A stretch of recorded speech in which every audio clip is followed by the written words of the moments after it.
sounds from the Rhythm Underground. Welcome to the We Love Guitar Nerds podcast, your place for all things guitar. We have your interviews, we have your lessons, your boomer discussions, and your verbal rabble-rousings. So please hit subscribe, share, and like to join our constantly growing musical community.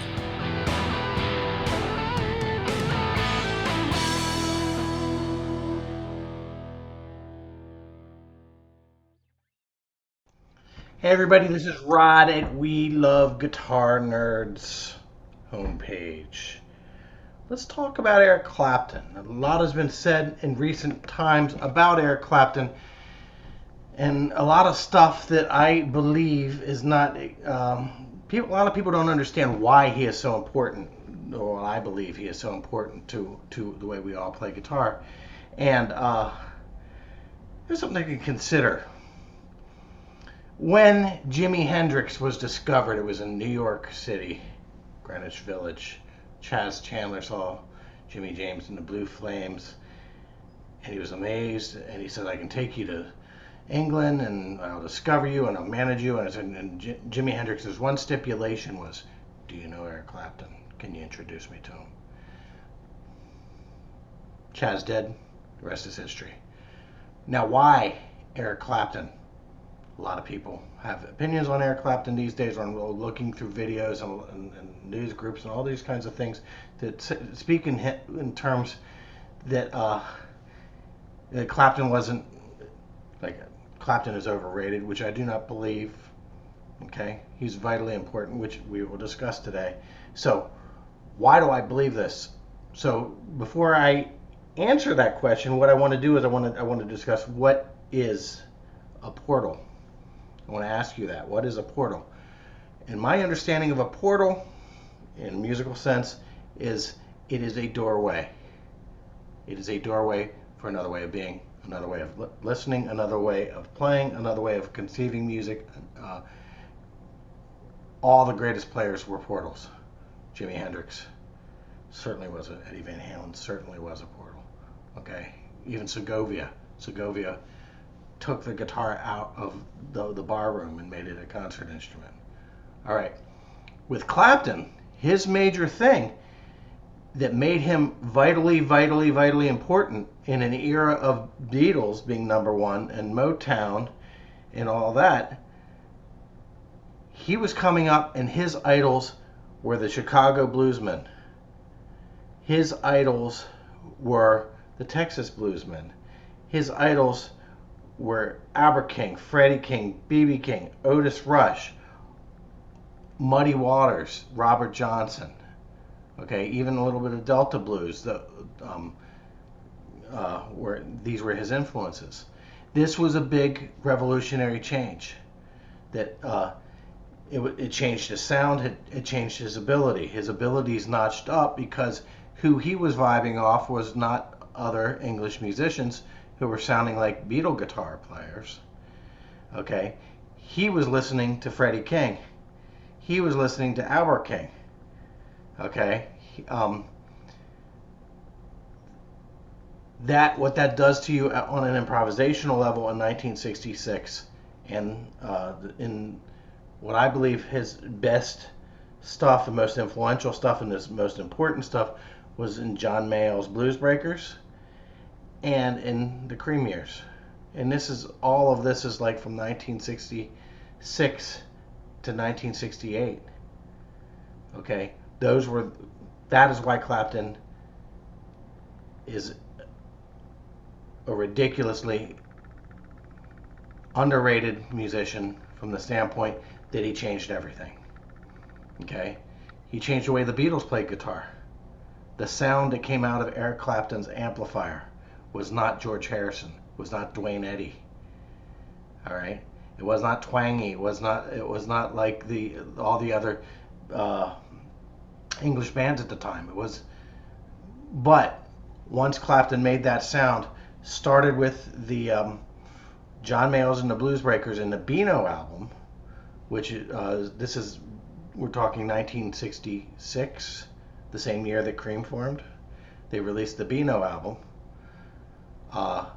Lots of covers. Clapton did his homework. John Mayo had a wonderful record collection that he was and he brought up Eric Clapton, lifted him up, and said, gave him a stage, and gave him the courage to be that blues man that he was meant to be. The rest is history. His guitar playing absolutely inspired everybody who came afterwards. Whether you like Eric Clapton or not is not the issue. Okay? After 1968, he's not an issue for me. But what he did in those couple years changed everything. Okay? It was the tone of his guitar. It was the ability to improvise so freely. And he brought back the importance of the blues, the Chicago blues. All these guys like Howlin' Wolf, Muddy Waters, Albert King, Albert Collins, T-Bone Walker, all that whole thing was now back in the forefront. And these people were struggling in the early 60s. Their careers have come and gone, and they were being forgotten. And there's stories about Muddy Waters being a janitor during that time. Whether they are true or not, I don't know. But the Rolling Stones said when they walked into Chess Records that Muddy Waters in the early 60s was a janitor at Chess. And he's an icon. So Eric Clapton brought that all up, and this was all stuff that redefined this is what rock and roll was going to be about afterwards. Next, let's talk about the importance of Cream. Major thing about Cream is they, for my purposes, for my money, they invented the power trio. All virtuosos. Okay, two of them were like jazz guys, jazz and blues guys. Like Jack Bruce was jazz and blues, and Ginger Baker was a virtuoso jazz musician.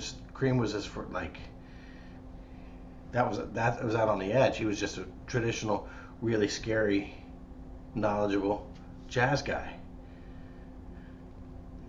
They invented the power trio. Who else followed that? If we look at the history of rock and roll, the power trio shows up over and over again.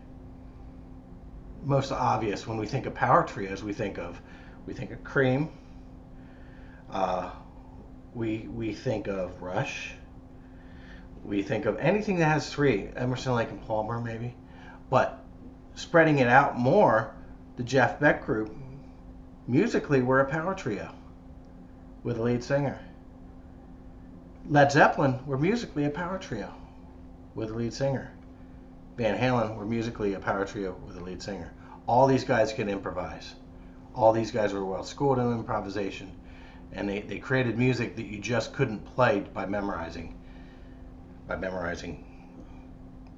your riffs, and just, in other words, you had to be able to improvise in order to do that. So Clapton, Ginger Baker, Jack Bruce, they were early architects of another rock and roll thing beyond just the blues, the art of the power trio. So 1968, Cream breaks up. If Eric Clapton went back to school and became a dentist, it would not have mattered. His legacy is etched in stone. Okay? The vocabulary that he has shared with us, that he has brought us, gave us an awareness of Otis Rush, of Freddie King, that we were overlooking. These were people that we had not paid attention to. These people now have had careers because of the attention. So, anyway, that's this Monday's talk about why Eric Clapton is such a vital part of guitar language and how we view the guitar. Anyway, this is Rod Gels signing out.